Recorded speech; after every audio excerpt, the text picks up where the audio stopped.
ডাক দিয়া কয় আজরাইল এই নাফরমান বড় হাস করিয়া জাহান্নাম কামাই করলো ওরে জাহান্নাম না দেখাইয়া জান কান্দান করিও না। ও আল্লাহর বান্দারা পর্দার অন্তরালের মা বোনেরা এই এলাকার যুবক ভাইরা ছাত্র বন্ধুরা হাতে ভাই ধরিও বলি রে যুবক আল্লাহু আল্লাহ মালাকুল মউত আজরাইল যখন ওই নাফরমানের সামনে জাহান্নামের ছবিটা ধরবে ওই নাফরমান স্বপ্নের রূহ দিয়া দেখতে থাকবে জাহান্নামের দরজাগুলা টাস টাস করিয়া খুলিয়া গেছে জাহান্নামের আগুনগুলা ধাউ ধাউ ধাউ ধাউ করিয়া জ্বলতেছে জাহান্নামের সব কিছুগুলা হা করিয়া তাকাইয়া রইছে। এই অবস্থা দেখা তো রূহ আর বাহির হইতে চায় না। আজরাইল সালাম পিটাইতে পিটাইতে পিটাইতে যখন তার রূহটাকে গুচ্ছা করিয়া খপ করিয়া ধরিয়া ফলাইবে কলিজার রগগুলান বাবা সব সিরিয়া নিয়া আসবে। আল্লাহ আপনি মোদেরে মাফ করিয়া দান।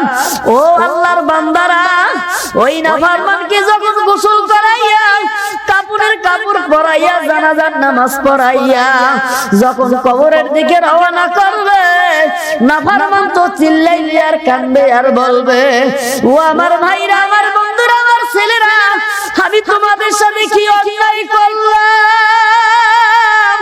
আমার জন্য কি তোমাদের কোনো মায়া লাগে না তোমরা আমাকে কোথায় নিয়ে রওনা করছো তোমরা কি দেখো না কবরে আগুন তোমরা কি দেখো না কবরে সাপ ওই নাফরমানদের কবরে বাবা একটা না দুইটা না 99টা জাহান্নামের সাপ ওই জাহান্নামের সাপগুলা এত বিষাক্ত হইবে একবার যদি একটা কামড় দেয় 40 বছর পর্যন্ত তার বিষ থাকবে।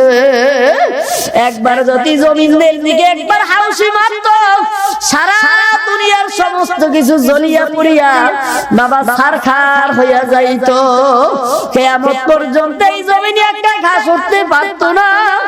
ওই 99টা জাহান্নামের সামনে যখন নাফরমানকে পেঁচ দেবে ওই পেঁচের কারণে নাফরমানের শরীরের হাড্ডি গুড্ডি বাবারে কটমট কটমট করিয়া ভাঙতে থাকবে। ওই নাফরমান দুই হাত দিয়া সাপ ছাড়াবার চেষ্টা করবে আমার মাওলাই সাপের জবান খুলিয়া দেবে ওরে নাফরমান খবিস দুনিয়াতে তুই মাওলার হুকুম মানো নাই আজকের মাওলার হুকুম হইছে তোরে কামড়াবার জন্য যত চেষ্টা করো না কেন কামড় না খাইয়া উপায় নাই। ও আল্লাহর বান্দারা পর্দার অন্তরালের মা বোনেরা ওই জাহান্নামের কথা স্মরণ করিয়া আযাবের কথা স্মরণ করিয়া দুই ফোঁটা চোখের পানি ফলাইয়া মাওলার দরবারে কান্দো আর মাফ চাও মাবুদ রে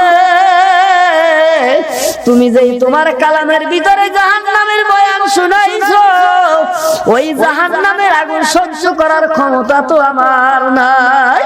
দাইরা দুনিয়ার আগুনের চাইতে 70 গুণ তেজের আগুন জাহান্নামের আগুন দুনিয়ার আগুন শরীরের যেই জায়গায় লাগে ওই জায়গায় পুড়িয়া যায় হাতে লাগলে হাত পুড়ে পাও কিন্তু পুড়ে না।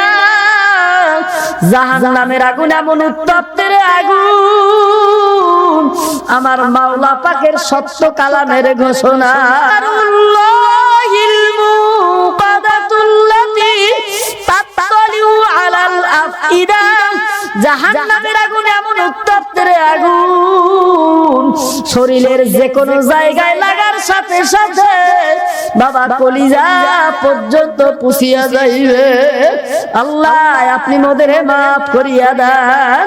ও আল্লাহ পাকের বান্দারা পর্দার অন্তরালের মা বোনেরা তুমিও কবরের যাত্রী আমিও কিন্তু কবরের যাত্রী তোমার কবরে তুমি যাইবা আমার কবরে আমি যাব তোমার কবরের প্রশ্নের জবাব তুমি দিবা আমার কবরের প্রশ্নের জবাব আমি দিব কারো কবরের কেউ কিন্তু সাহায্য করতে পারবে না।